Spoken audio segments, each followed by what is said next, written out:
Longevity Movement Masterclass. Welcome to the Longevity Movement Masterclass. Not only do I want you to achieve amazing results from your training plan, but I also want it to future-proof your body and improve your everyday quality of life. As such, the Longevity Movement Masterclass walks you through basic but powerful everyday movement patterns that not only are universally awesome to practice for your well-being, but that also super boost the long-term results you'll achieve from your training plan. And the best part is delivered in a way that's relatable and technical talk free. This masterclass is delivered as a video enhanced audiobook, meaning you can listen along but watch the screen for visual demonstrations when and if you need visual backup to reinforce the movement patterns explained. When I coach a specific technique step by step like a hip hinge, then all the cues will be backed up with full visual demonstrations to speed your movement learning process. Let's get started right now. You don't even need to have your gym clothes on. You just need to give my coaching your attention and act on my guidance. First up, the hip hinge. Regardless of exercise, gaining the basic life skill of hip hinging is a must for anyone of any age. Its uses are endless in everyday life as well as exercise. But what is a hip hinge? A hip hinge is a safe and strong way to bend over and pick things up. Or put another way, a hip hinge gets your upper body closer to the ground without overstressing your back or knees. Whilst I only cover the basics are all you'll ever need to drastically improve your everyday movements and overall health as you progress through life. Before we focus on the hip hinge, it's important to understand that even if you're only interested in learning how to squat, a good, healthy squat involves a hip hinge. Without getting nerdy, the main difference between a squat and hinge is that when you hinge, your hips move mostly back only, and when you squat, your hips move back and down. What creates the back and down hip movement when squatting? The back part equals hinging at the hips, or in really basic terms, the action is when your ribs move closer to your thighs with a straight spine. And the down part equals bending your knees. Again, in really basic terms, this action is when your hamstrings move closer to your calves. Put them both together and you have the makings of a pain-free squat for life. In my opinion, a good, healthy, body-friendly squat absolutely needs a hip hinge, and when you get to grips with the basic hip hinging, learning to squat safely becomes way easier. So, when it comes to mastering your movement, learning to hip hinge is the way to go. Learning to hip hinge. Now, a lot of great hip hinge coaching starts with the use of a dowel or stick, and whilst I regularly use a stick in the early stages of hip hinge coaching, I'll coach it with a stick later by the way, I always start with just the body you have and zero equipment, except maybe a phone to video yourself because videos can work wonders for self-coaching and correcting. Why not use a dowel or stick from the get-go? Because with a little bit of guidance and focused practice, you may already have the ability to hip hinge without negatively overloading your back. If that's you, then why introduce a training aid like a dowel or stick if it's not needed for you personally? The hip hinge setup. Let's set things up before you practice your hip hinge. Stand with your back close to a wall or solid upright, say a couple of inches away. Stand up straight with your feet about shoulder width apart. Place your hands on your hips around the top of the bony crest, and when you eventually begin the hinge, press firmly with your fingers to encourage your hips to initiate the movement backwards. But wait, a couple more things before we get going. Ensure your knees are soft, and whilst you're not trying to squat, allow your knees to naturally bend as you hinge backwards using your hips. Finally, imagine you have a piece of string on top of your head, gently pulling it up. Maintain this head position throughout, but do not overthink this or you'll become too rigid. Let's hinge. Okay, begin to hinge your hips back towards the wall.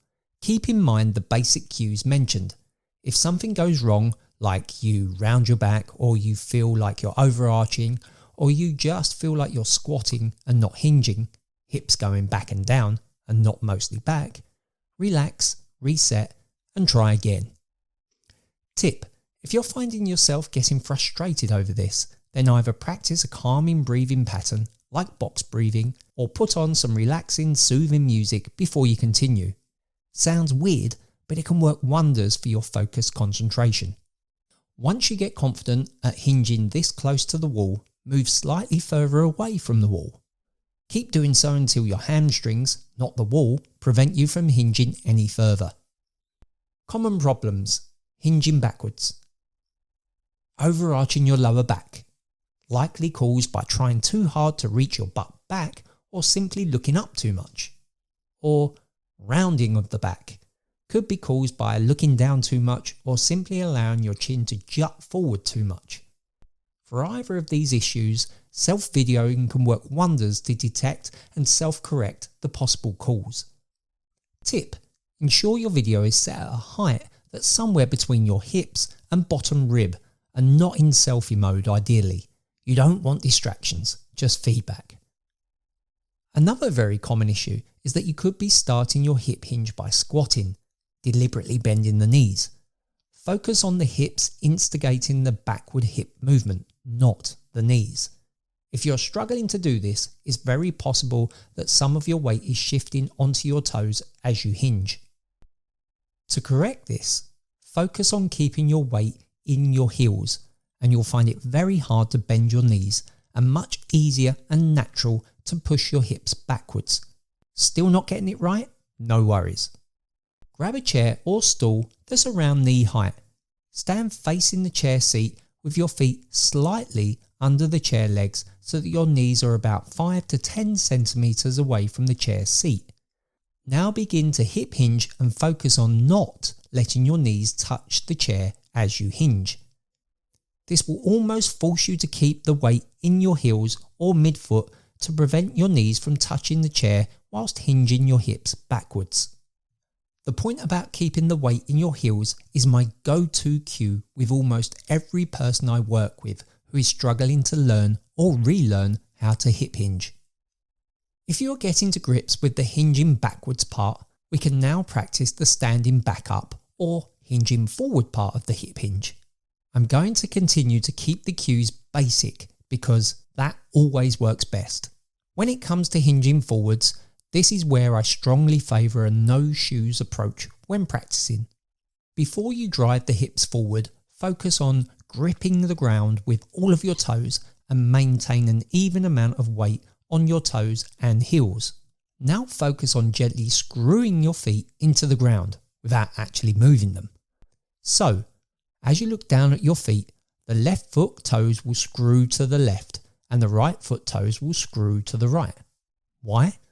This will encourage you to drive the hips forward using your glutes or butt and possibly the hamstrings, as opposed to just raising your back and nothing else. Whilst just standing back up straight using your back might not be an obvious issue when you're not carrying anything, it can lead to your back muscles becoming tired, tight and even painful through consistently overloading them, with or without weight, especially if you do this day in, day out for several years. Remember, learning this stuff is not just about lifting weights or exercising. It's about improving your overall health as you go through life. Less avoidable wear and tear leads to less pains and limitations. Common problems hinging forwards. The most common mistake when bringing the hips forward again when using the foot screwing guidance, especially with a body weight hip hinge, is to screw too much and end up with your knees bowing outwards, resulting in a thrusting forward motion created by too much energized force. When it comes to the forward hip hinging portion, control the move and subtly corkscrew your feet.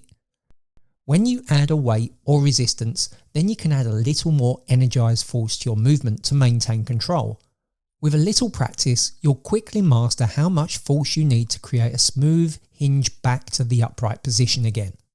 Now, imagine mastering that basic controlled back and forward hip hinging skill. That's a skill that will quite literally instantly improve the quality and story of your future life.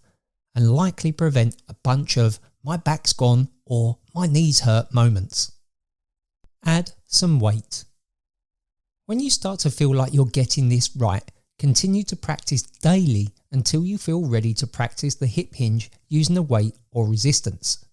Start very light, and my personal recommendation is to practice lifting something that is placed around knee height, hip hinging to reach the item, then hinging back up to lift the item, and then hip hinging one more time to replace the weight around knee height. Tip: before increasing the weight you are lifting, gradually lower the height of the weight or item, as this will help progress your hip hinging skill, strength and mobility. When you can go as low as is comfortable for you to pick up the weight with a hip hinge, then consider increasing the weight, but resetting the height of the weight to around knee height and gradually begin the weight lowering process again. Need a stick? If this equipment-free approach does not work for you, or you feel the strain in your back through poor form, it's time to grab your dowel or stick. Tip: I prefer to keep the hands, arms and shoulders free when coaching the hinge, even when using the stick as a training aid. Why? Because by leaving your arms free, you can naturally position them as you would in exercise and everyday life. So, I use a resistance band to secure the stick to my back. A piece of string or even a sweater can be used instead.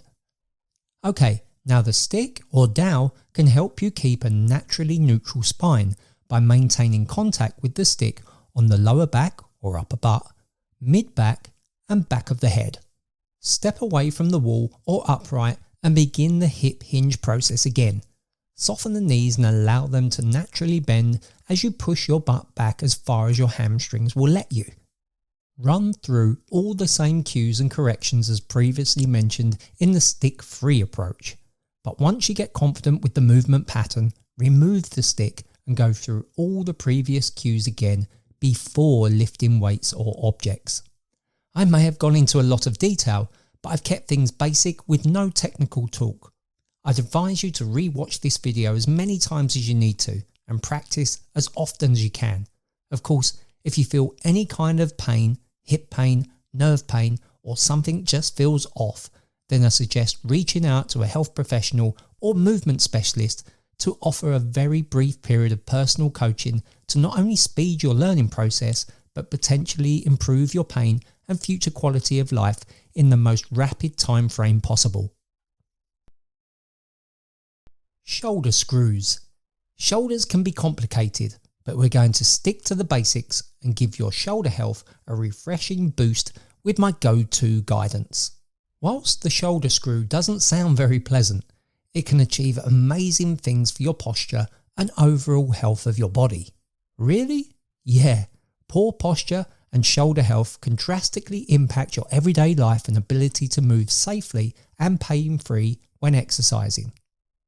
This coaching video is designed to give you confidence, strength and stability in your shoulders and remove or limit those all too common problems. I'm not going to throw loads of exercises at you, just one basic movement. I'll then explain how that basic movement will help you improve your overall movement patterns, exercising or not. Less winging, more winning. Without talking about loads of different muscles, the basic goal of the shoulder screw is to get your shoulder blades moving with a bit more control and a bit less winging. That's a massively simplified summary, but it has always worked well with my diverse range of clients, so let's stick with that. I'm going to avoid talking about poor seated posture, screen posture, phone posture, exercising posture, or even rotator cuff health, as most people are already aware of these problems, and if you're not, a health professional or 5 will quickly show you a quick hack, or a new gadget will be promoted to you to correct your poor posture. Truth is, improving your shoulder health and general poor posture comes down to a little bit of consistent action, and by action I mean practicing basic exercises like the shoulder screw to kickstart your shoulder health and control. It would be completely unrealistic and naive of me to simply tell you to spend less time on your phone, slouching watching TV and working at the computer. Of course, you should look to wean out any additional wasted screen and slouching time where possible, without feeling like you have become a born-again posture-perfect preacher who has zero technology in their life. It can be possible to enjoy the benefits of technology without completely discarding the health of your body and the ability to move like you used to, but you have to take regular action to break up all that technology time with some back-to-basics movement mastery. Let's continue. The shoulder can move in a lot of directions and do a lot of things, but the guidance I'm about to offer will cover the most basic of positions like getting your shoulders back and down, as well as maintaining a strong shoulder position when lifting, pushing, pulling and holding. Learning or relearning these basic movement patterns can be a massive daily help even if you don't have any pain in your shoulders, neck or back. For example, simply using a basic exercise like the shoulder screw after a long period of sitting can work wonders to relieve your tension through your poor posture, as well as improve your ability to open your chest and diaphragm as a direct result of doing this one exercise. The shoulder screw. Whilst you may not have heard of it before, what I call the shoulder screw is nothing new. It's a tried and tested movement pattern that promotes awesome shoulder blade health and strength for just about anyone. I name it screw as a screwing or rotating action best describes the basic movement action regardless of which one of the two upcoming coaching techniques you find helps you achieve it the easiest. The first coaching technique I'll describe is called the lean and screw. Some people master the lean and screw move so quickly that they move on to the second technique I use, the reach and screw, in no time at all, but we'll come to that one later.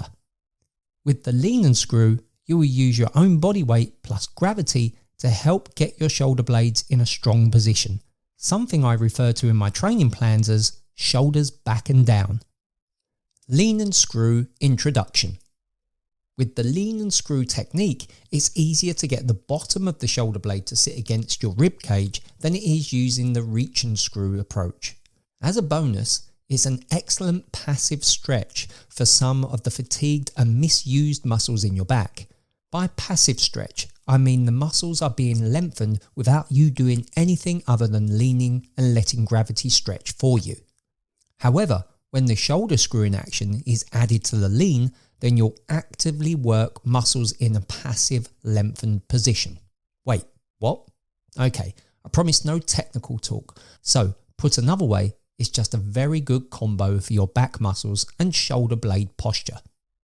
That all said, I always encourage my clients and you to progress to the reach and screw technique I'll go over later, as it converts directly to the everyday demands put on the shoulder blades and even more so when exercising. The cues are quite simple, but it might take a while for you to feel the shoulder blade doing what it should, as well as feel the right muscles firing to create a healthy and strong age-defying shoulder blade. That all sounds flash, but it's not. It's just basic healthy stuff. One last tip before we begin. If you don't have a partner with you, this is a great exercise to video yourself doing. By videoing the movement of your back, you will see what you feel. Aside from visually seeing if your shoulder blade is flattening against your rib cage, you'll also get a great understanding of how something moves that you can't see with your own eyes. Lean and screw follow along. Place yourself next to a door frame or something upright that you can grip onto with your hand. Stand about 30 to 50 centimeters away from the door frame or upright.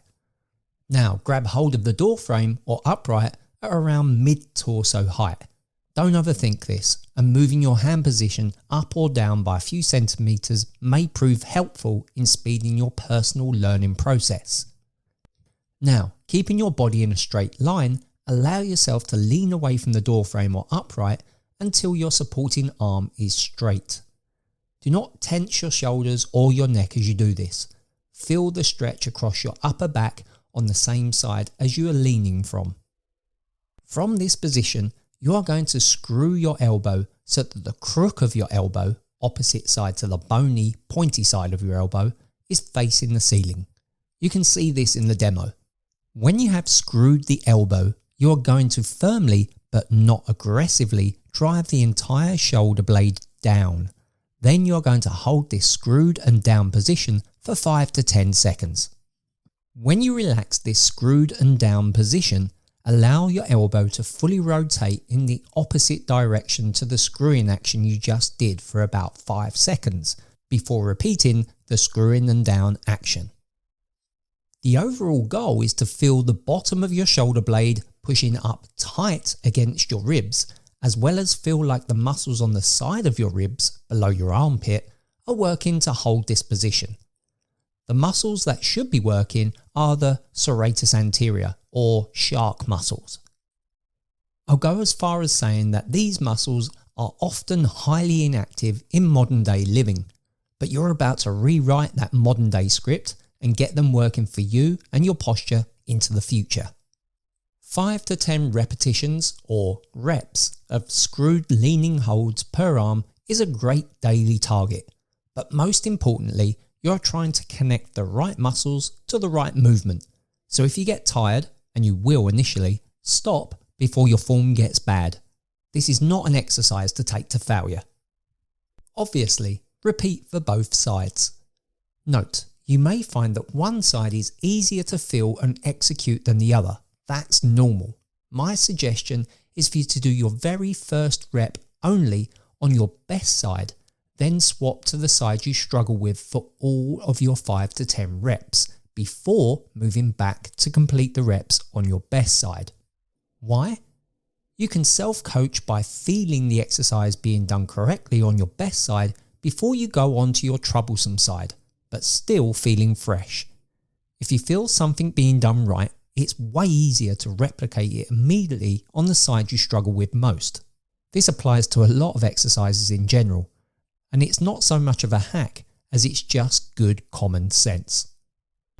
If you begin to find the lean and screw easy, and by easy I mean no real fatigue, and you feel the serratus anterior working and the bottom of your shoulder blade is quite flat against your ribs, then you are more than ready to move on to the reach and screw approach. Reach and screw introduction. The main difference between the lean and screw and the reach and screw is that you are using your own muscles and body to create the same length and position of the arm and shoulder that was created for you thanks to gravity when performing the lean and screw technique. And because your arm is now free from holding anything, you can freely move it and use it to lift, press, pull and hold things. Why not just start with this technique? Because the lean and screw helps you feel what it is you are looking to achieve when getting the shoulder back and down, as well as encourage the serratus anterior to fire up and do its magic. This all sounds a bit like geeky fitness stuff, but to be honest, it has as much to do with everyday postural well-being and shoulder health as it does fitness and exercise. If you haven't been through the lean and screw technique, please do so before watching the reach and screw demo. I'm going to go through quite a few cues, but they're all based around basic and simple movement patterns. Please watch and pause and re-watch this video over and over until you get it and can repeat the movement over and over. Reach and screw follow along. Whilst you can do this exercise standing, I want to limit the number of things you have to focus on, so let's take a seat. Sit nice and tall. Gently tuck your chin as you imagine a piece of string on the top of your head is pulling you up. Keep your ribs down without over-bracing. Oh, ribs down is covered in the connecting core section. Raise one of your arms out to your side so that it's horizontal to your shoulder. Fingers out straight and actively reach or stretch away from your body as far as you can without feeling overly tense from reaching too hard. We're now in the start position. Note how the shoulder blade has moved away from the spine, just like it did in the lean and screw technique. Whilst maintaining the reach action, rotate your arm and hand so that the crook of your elbow and palm of your hand are facing towards the floor. Do not push this so far that you aggressively shrug the shoulder. Just go as far as feels to be your comfortable end range without forcing it. This might look like bad posture, but it's simply using and controlling the natural rotation you have in your shoulder. Now screw the elbow upwards, rotating the entire arm and hand so that the crook of the elbow faces the ceiling. When you have gone as far as you can, focus on pushing your shoulder blade down without over-forcing it. This might not look like an impressive downward movement, but it doesn't have to be impressive to qualify as a healthy, strong shoulder position. Your goal is to feel the bottom of your shoulder blade close to or flat up against your rib cage. You should eventually feel the muscles on the side of your ribs, underneath your armpit, working. Once again, this is the serratus anterior. Great.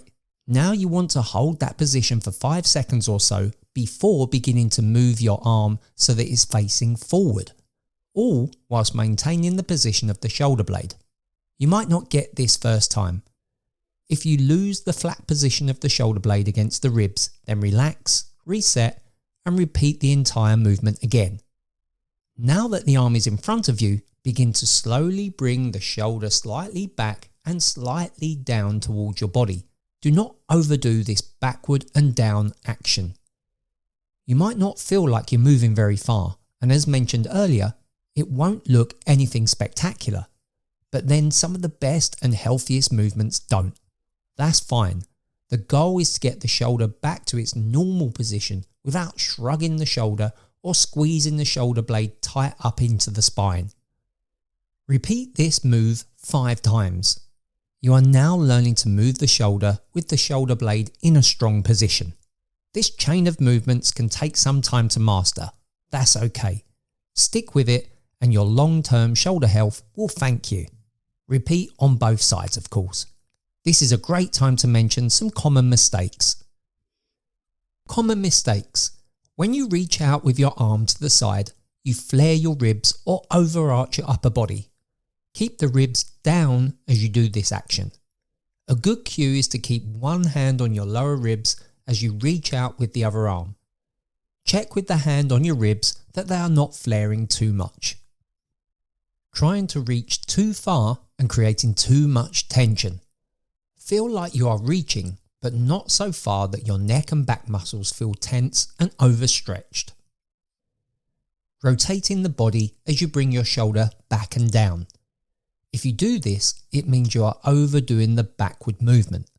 Your body should stay facing forwards and minimal rotation should occur. Focus on bringing the shoulder blade down and slightly bringing the shoulder back. As mentioned, it won't look like an impressive movement, but this will be one of the best movements for your shoulder blade health. The final mistake is trying to perfect this movement. Don't. Granted, it takes some time for most people to learn or relearn this skill, but even when you do, your version of shoulder screwing will look different to mine and anyone else's. Mine is far from textbook, but most importantly, it's great for me personally in everyday life and when I exercise. Double reach and screw. When you feel ready, repeat the reach and screw again, but this time do both sides at the same time, going through the entire movement pattern. Do so for 5 to 10 reps in total and practice every day until you feel like you can do it without as much fault. To progress the exercise, begin to repeat the reach and screw action in a standing position. When doing so, make sure you are not rocking backwards and forwards with your hips. It sounds like a lot to think about, but to be honest, it's not. With regular practice, this stuff will become natural very quickly. This basic action is what's going to help you lift, push, pull and hold things with a stronger shoulder posture, and as a result help you strengthen the muscles that are going to benefit your overall postural health as well as improve your overall strength. One question I get is, how can I strengthen my serratus anterior? One of my favourite ways is with a plank. Just so happens that the connecting core section of the Longevity Movement Masterclass goes over this often misused exercise. Lifting, pushing, pulling and holding. Lifting, pushing, pulling and holding can all be successfully completed using the basic shoulder screwing technique. Once you become more comfortable with the reach and screw technique, you can use it to lift, push, pull and hold things. When you begin, you may need to practice the reach and screw to get yourself set up, but eventually you'll do it without too much thought. Now is the perfect time for me to demonstrate some exercises and point out where and when the shoulder screw technique is being used. For some, maybe most viewing this for the first time, it might start to change the way you approach exercise, especially resistance training. My hope is that you'll start to see that whilst resistance training is not rocket science, it's important to have a very basic understanding of how good form can quite literally make the difference between training and getting amazing results and training and getting injured. Shoulder screw in action. Video demonstration. Pulling actions.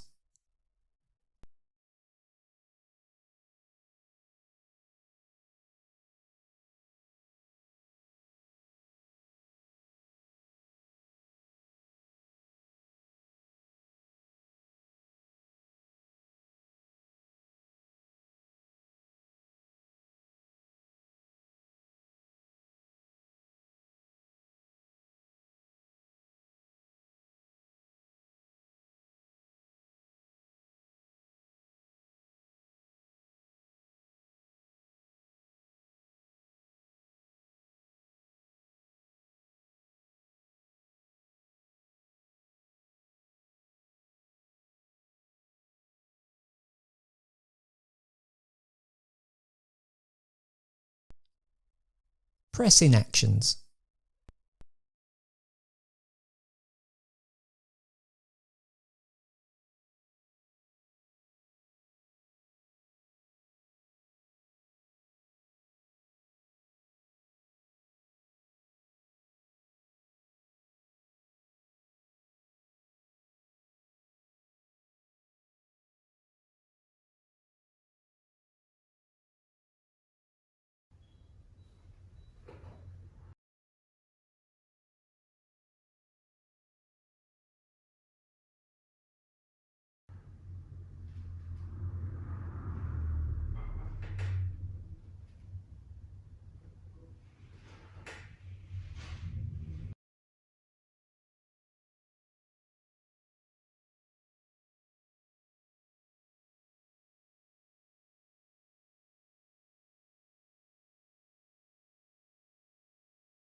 Lifting actions.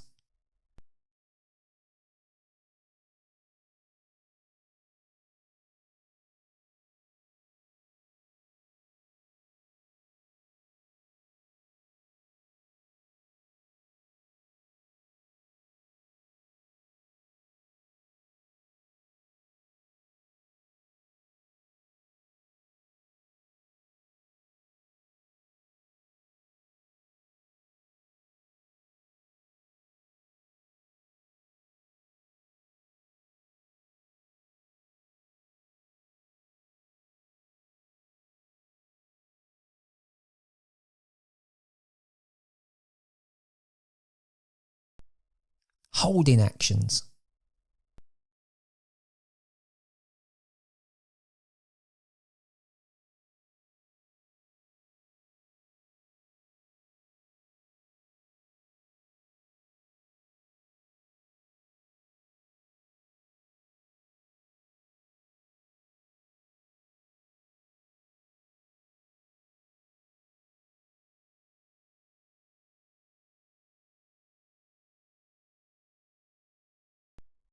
Shoulder screw summary.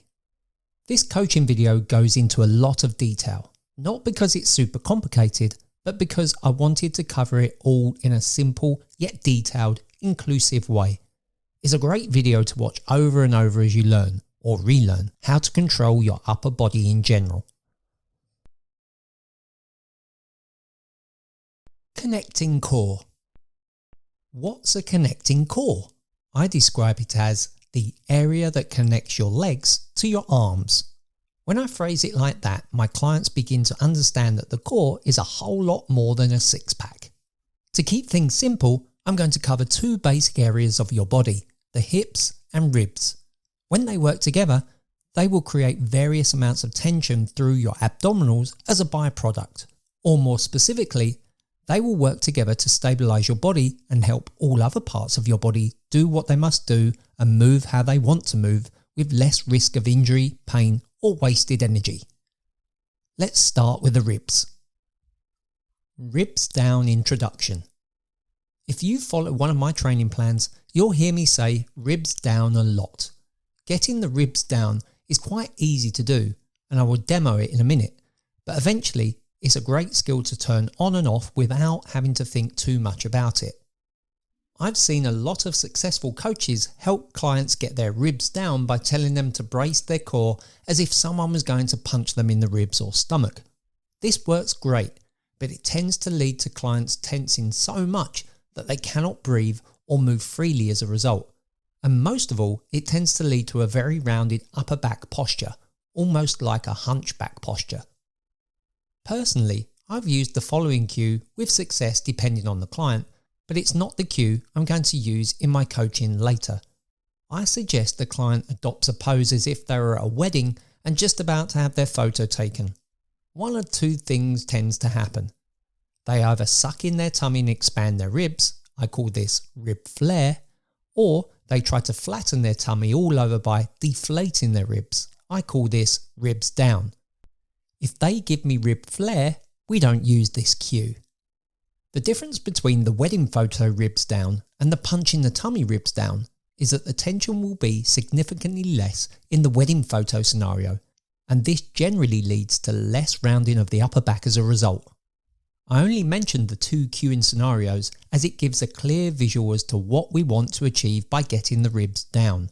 We want to get them down enough to help stabilize the core and minimize unwanted spine movement, but not so much that we end up going bright red with veins popping out and hunched backs. Definitely not a good look for a social media profile. Alright, let's get our ribs down. Ribs down in action. Stand up tall but relaxed. All we are going to do is to begin to gently breathe out through pursed lips, lips softly touching together, allowing air to come out of the mouth when breathing out. Do not breathe all the way out. Only breathe out until you feel the bottom of your ribs deflate or flatten down. This is often enough to prepare your ribs for exercise or brace for movement. But, always a but, as you'll see later, if you combine this with proper hip positioning, quite simple to do, then you will start to feel how you can brace your core yet still be able to move safely when exercising as well as in everyday life. It sounds like a bunch of words right now, but it's not complicated. You just need a little coaching and practice, and that's why you're here. Once you get used to the ribs being down using the gently pursed lips approach, you will eventually be able to get the ribs down without breathing out every time. Instead, you will slightly contract the muscles between your ribs and create the same ribs down posture. You'll begin to understand how to do this much better when you practice the gently pursed lips approach already mentioned. Why bother getting your ribs down through your muscles if breathing out works every time? Because it's a lot quicker to jump in and out of ribs down when you use your muscles between your ribs to do so. It allows you to turn up the connecting core stability in a flash without relying on letting out all the air in your lungs each and every time you need to brace. Trust me, it will come, but it might take some practice to use the muscles between the ribs without too much thought.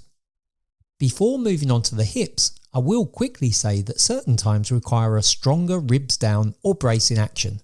For example, if you're about to lift something heavy, you'll want to get the ribs down a little more intensely. Or when holding a plank with a higher degree of core tension, the best kind of plank, a tightly braced ribs down approach is best. I personally breathe out through pursed lips and contract the muscles between the ribs when lifting something relatively heavy, double bubble or double ribs down. Okay, it's definitely time to move on. Hips introduction. I promise to keep this quite simple. If you look in the mirror, you'll notice one of three things about your hips. 1. Your hips are slanted towards the floor in front of you. This is called an anterior pelvic tilt. It's probably the most common hip position of all. 2. Your hips are slanted to the floor behind you. This is called a posterior pelvic tilt. This often leaves the person looking like they have no butt at all. It's probably the rarest hip position of all. 3. Finally, your hips are almost flat with a very slight tilt towards the floor in front of you. This is called a neutral pelvis. This is also very rare in modern day individuals who do not live an active lifestyle. You are not broken if you have an anterior or posterior pelvic tilt, but you should be aware of where you naturally lie in terms of your pelvic tilt position. Why? This information can help if you have non-specific pain, suffer from constantly tight muscles, or mysteriously get injured when others seem to carry on just fine. If you suffer from regular pain, specific muscles are constantly tight, or you regularly get injured doing the most mundane exercises or daily activities, the chances are that some of your muscles are imbalanced due to certain muscles being tight and overused and others being constantly lengthened and weak. This leads to a never-ending, uneven tug-of-war match throughout your body. Using my neutral-ish hip guidance coming up soon will not magically correct all of those muscle imbalances and strength differences in the hip area, but it will go a long way to begin the long-term process of establishing a hip position that encourages tight, short muscles to gradually lengthen and fatigue less, and weaker, lengthened muscles to regain strength and regain more of a natural, shorter length. I know this section focuses on the hips, but if you put all the basic hip, ribs, shoulder, core and lower limb exercises and movement patterns together, you'll soon have a body that does more of what you want it to do and less of what you don't want it to do. The result will likely be less overuse injuries, aches and pains, and more periods of pain-free, restriction-free movement. Finally, before getting to the hip exercise demo, I want to point out that I wrote this guide with the primary goals of keeping it simple and helping you master moves that will offer priceless value to your future life. So, keeping with these goals, if you suffer with any kind of hip pain, my straightforward advice is that you see a health specialist to ensure you can proceed with simple yet extremely helpful hip tilting exercises of any kind. Then, when you get the all clear, practice the simple guidance I offer. Neutral-ish hips. Regardless of your hip tilt positioning, the goal is to achieve a hip position that is strong, stable and ready for action. My generic hip positioning goals for you are super simple. I want you to find the middle-ish position of the tilting range of motion you personally have. Why? This tends to represent a hip position that is slightly braced, yet not so braced that it aggressively stretches muscles that cross the hips or attach to the back and support the hips in general. Whilst my neutral-ish hips coaching is super basic, it works. It works really, really well. Addressing the strength and length of the muscles that cross the hips or that hold the hips in place from above or below is a long-term thing, but a great place to start in addressing this is to adopt a neutral-ish hip position, one that is neutral-ish for your body personally.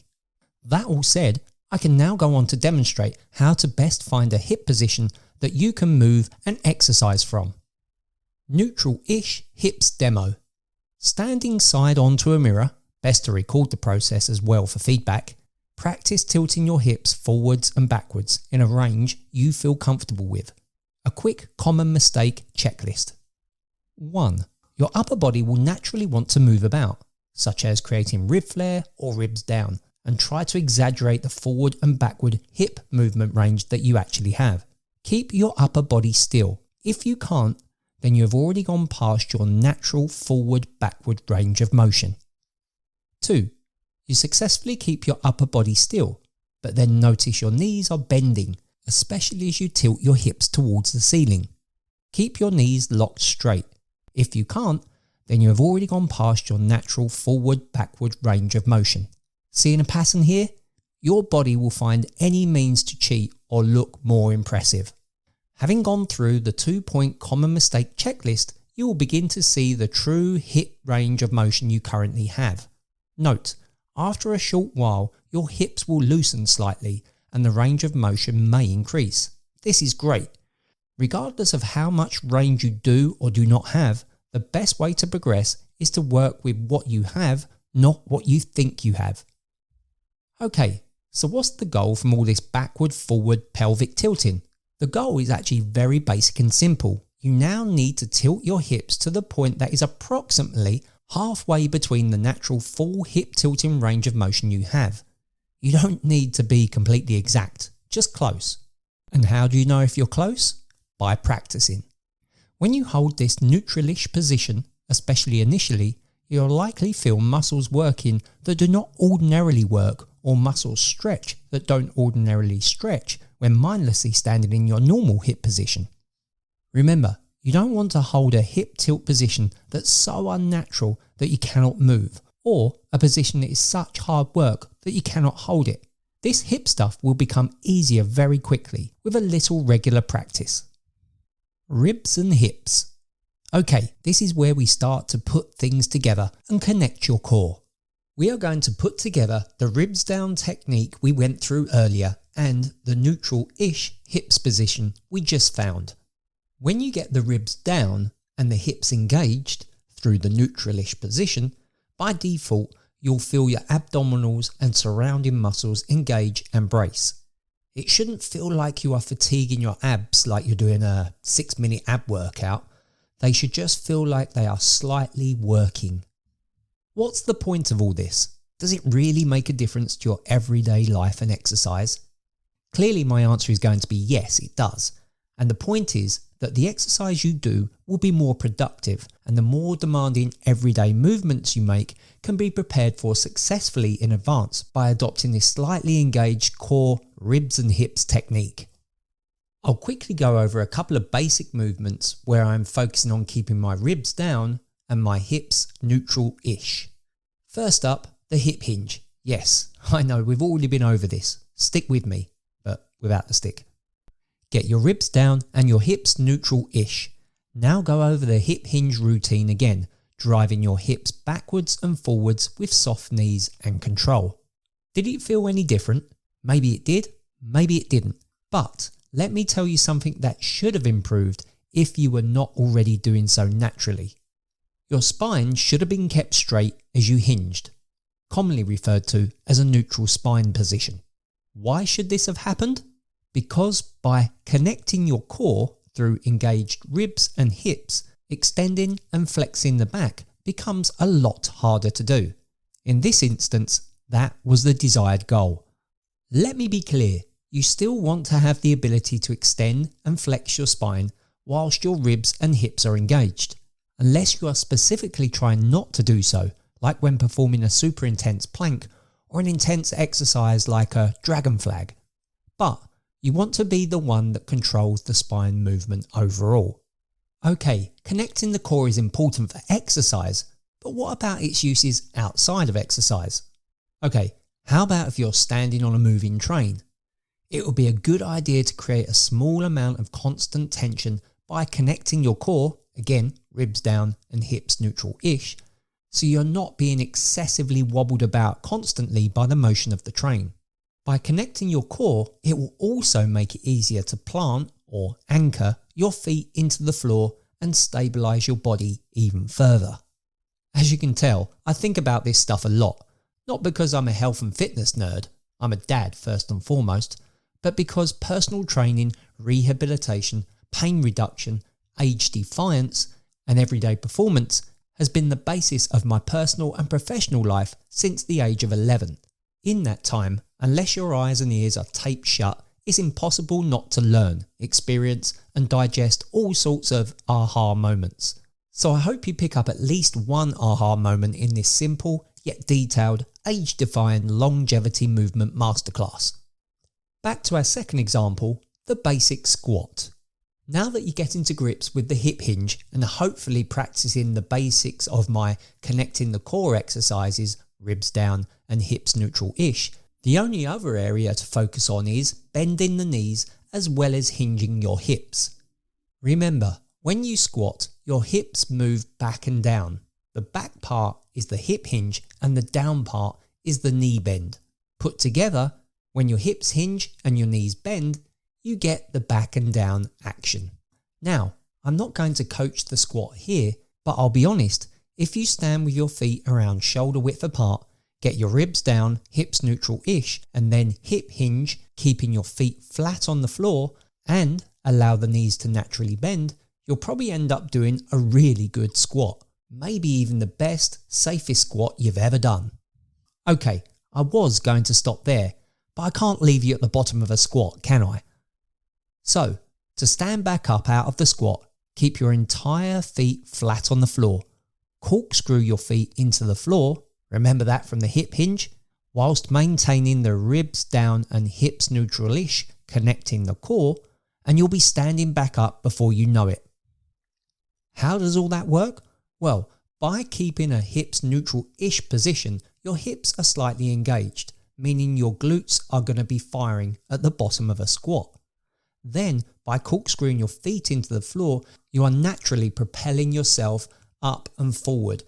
And up and forward is a complete reversal of the back and down it took to get you into the squat. So it makes sense that that is the way to get out of the squat. Whilst back and down, up and forward all sounds very confusing when it's written, when you do the action, it will feel completely natural when you put in all the cues. All you've got to do is practice. I really can't stop myself now. Let's say you are carrying something whilst squatting. Now you want to do all of the above, but this time add in your shoulder screw technique, and voila, you just did an improved safe squat whilst carrying a weight or object. I hope by now you see how this all comes together.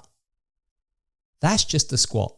I could have mentioned 501 other movements and exercises where some or all of the techniques I cover in the Longevity Movement Masterclass combine or switch on and off to make movement and exercise safe and great for your long-term health. If you still struggle with the squat, even after all the exercises and cues I've given so far, then you will likely benefit from my lower limb exercise I will introduce in the activated ankles section coming up later. But before that, I'm not quite done with the connecting the core section yet. The connecting the core section wouldn't be complete without a section on how to use the ribs down and hips neutral-ish without some traditional core exercises. So, let's tick that box right now. Never copy and paste your plank. You've probably seen endless social media videos on doing the perfect plank, some of which are excellent. The problem is, a lot of what has just been covered, the ribs, hips and shoulder screwing stuff, never gets a mention, or worse, just gets glossed over. For some fitness experts, this happens because they simply don't know how to break down what they are doing or how it all comes together. But what they can do incredibly well is instinctively apply all the cues I have mentioned in this course and demonstrate a perfect plank as a result. Now, that's awesome for them, but the problem with that is that the client or viewer may not have or may have lost those basic instincts when it comes to movement awareness. This results in the client or viewer copying and pasting the position of the perfect plank demonstration without ever understanding how to optimize it for their own body and movement capabilities at that time in their lives. Notice I said optimize and not perfect. Don't chase perfection. Instead, optimize most of the things you do and you'll be light years ahead of the perfectionist. On the flip side, some fitness experts have the teaching knowledge but simply don't have the audience's attention for long enough to be able to help them help themselves due to the seductive power of instant gratification, which has been hyper-accelerated by modern advertising and the fast-moving pace of social media. Don't get me wrong, sometimes a hack or quick fix works great, best even, but for most things that add true long-term value and benefit to your life, the convenient quick fix copy and paste approach just doesn't cut it. Mastering it through consistency and practice does. How can you master it? Step forward the simple yet detailed masterclass you are reading or viewing right now. Wise choice, by the way.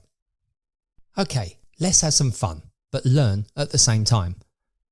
Planking is something everyone has done, but very few do it right. Yes, That includes the person who holds the record at your gym or office for the longest elbow plank. Step forward the new planking you. You'll do your quick but effective plank, wipe down your mat or scrub out your hand and elbow prints off the carpet and get on with your day, whilst the record planking king or queen holds their bowed not bowed, bowed not bowed plank for an entire extended edition of the motivational video or soundtrack that popped up on their phone feed. Then, when they finally come to a rest, they realise they felt the lower back muscles ache every bit as much as the abdominals. Nice work. Yeah, that was sarcasm. Let's now that quick but effective plank, and it won't actually take very long to coach. We are going to focus on the straight arm plank, and you have a couple of options as to how you plank. The banana hold or hollow hold plank, or the neutral plank. The banana hold or hollow hold plank is easy to break down now that you've got this far into the Longevity Movement Masterclass. The banana shape itself happens as a result of creating a super tight posterior pelvic tilt caused by squeezing your butt plus getting the ribs down maximally, and this is created by contracting the muscles between your ribs combined with breathing out. Some finishing touches to add to this. Create a slight chin tuck and get your shoulder screw locked in place, and finally grip the floor with your hands, as this will reduce the pressure on your wrists. Note, by firing up your serratus anterior, you'll slightly shift your body weights forwards onto your toes. Superb banana hold plank.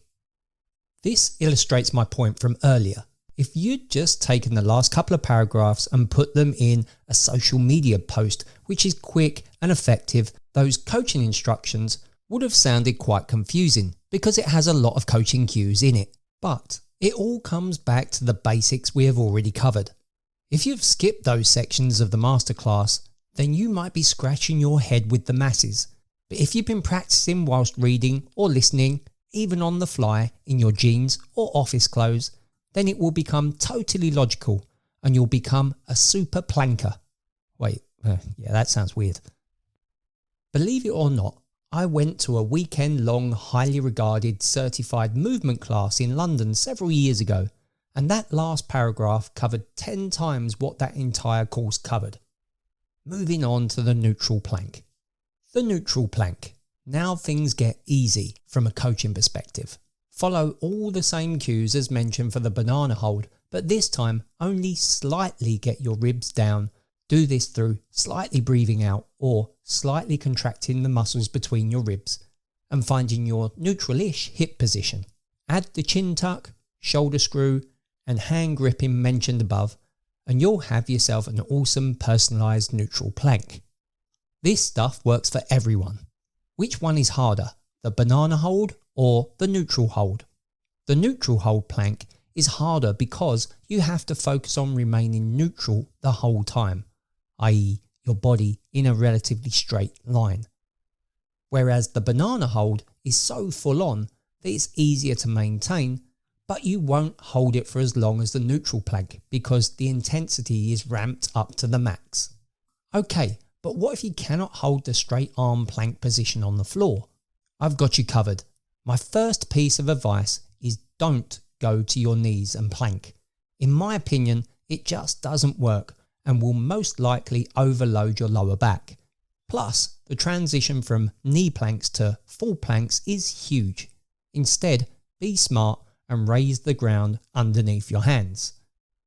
To do this, place your hands on a kitchen counter and follow all the cues already mentioned with the straight arm plank. If that's too easy, or it becomes too easy, then progress by lowering the height of your hands. So this could be to place your hands on the seat of a chair. To progress from there, you can find a lower, stable platform like a couple of large yoga blocks, or even the bottom step of a staircase.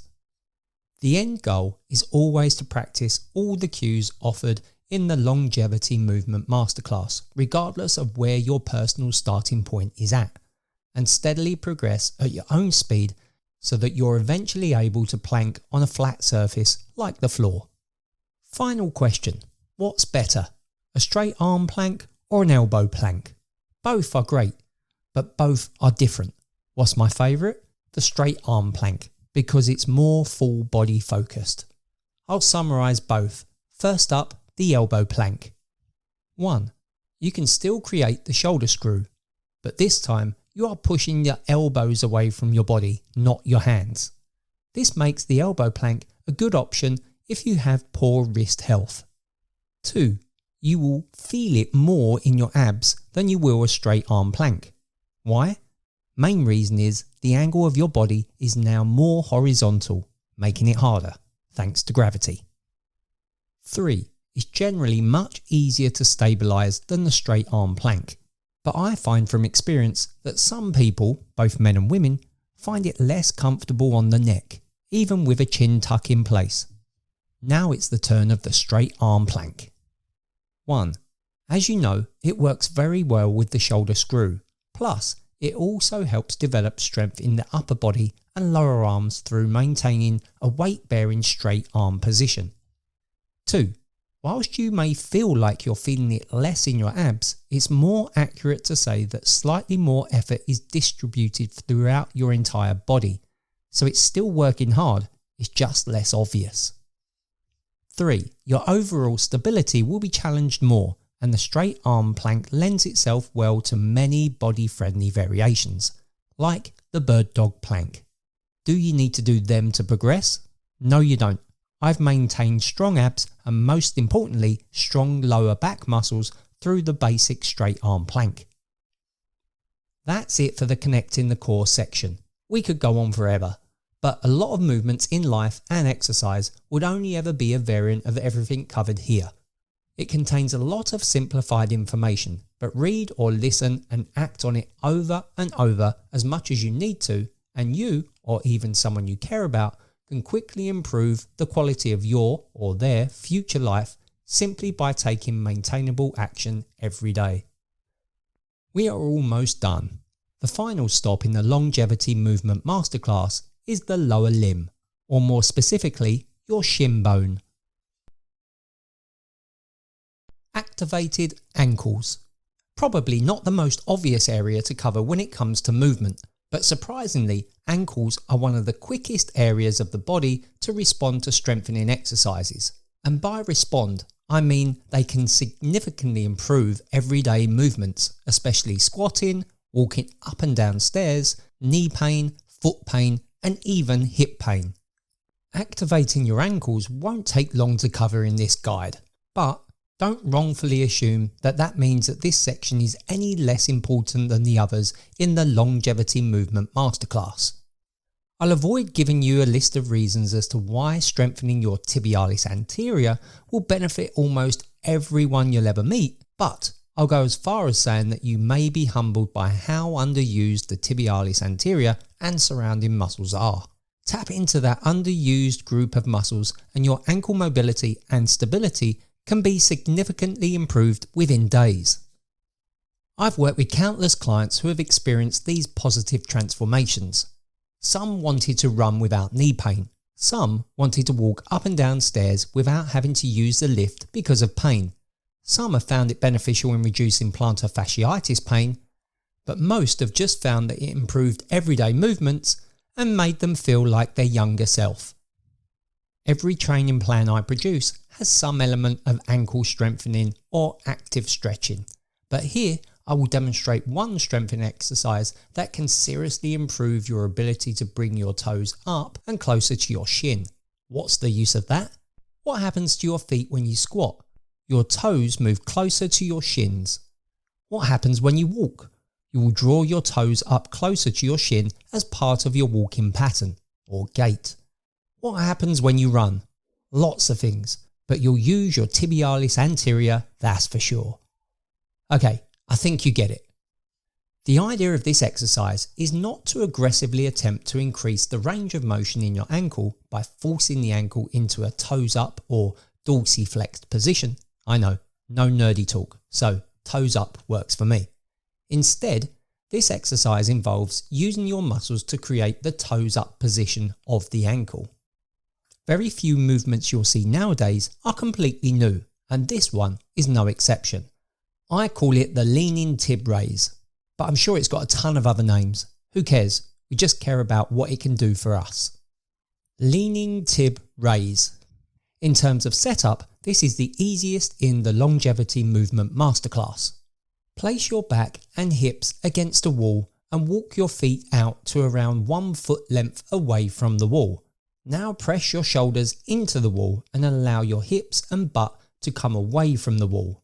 This will mean your body is in a straight line but leaning against the wall with your shoulders. Setup done. Keeping your heels on the floor, slowly raise your toes and midfoot as high as you can off the floor. When you reach the top toes up position, hold it at the top for 1 to 2 seconds. You should feel the muscles in your shin area working very hard, almost burning. This is good. Slowly lower the toes and midfoot back to the floor. That's 1 rep. With minimal rest, repeat the same movement again. You are now doing the leaning TwB raise. 1 or 2 sets of 20 reps with a 60-second recovery is a good goal to build to. When you achieve this with ease, then it's time to move the feet out one last time to approximately 2 foot lengths away from the wall. When you can achieve 2 sets of 20 reps with ease, then continue to do these 2 or 3 times a week to maintain your newfound lower limb strength. You may notice big changes if you have pain in your knees or feet, or you may simply be acting in advance to prevent any future knee, foot and ankle pain. When you combine this exercise along with everything else covered in the Longevity Movement Masterclass, then you've launched yourself 100 steps ahead of everyone else without even having set foot into a gym or barefoot trainers. That's it for the activated ankles section. I told you it was quick. Summary. My lifelong job has been to help people help themselves to better health, fitness and overall wellness. This detailed but simple masterclass is a combination of all those years condensed into the most practical, useful information and coaching guide available. It will complement your everyday life as well as smooth your health and fitness journey by building the base that will support your future body for as long as you need it. I wish I had something just like this when I was younger. Then again, I wish I had it at any age because it's age defying. Oh wait, I do. And now so do you.